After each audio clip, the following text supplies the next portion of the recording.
என்ன வளம் இல்லை இந்த திருநாட்டில், ஏன் கையை ஏந்த வேணும் வெளிநாட்டில். என்ன வளம் இல்லை இந்த திருநாட்டில், ஏன் கையை ஏந்த வேணும் வெளிநாட்டில். ஒழுங்காய் பாடுபடு வயல் காட்டில், ஒழுங்காய் பாடுபடு வயல் காட்டில். உயரும் மதிப்பு அயல் நாட்டில். விவசாயி விவசாயி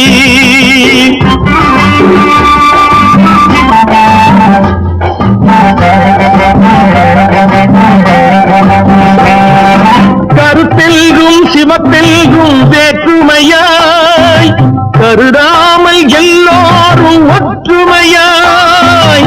கருத்தெல்கும் சிவப்பெல்கும் வேற்றுமையாய்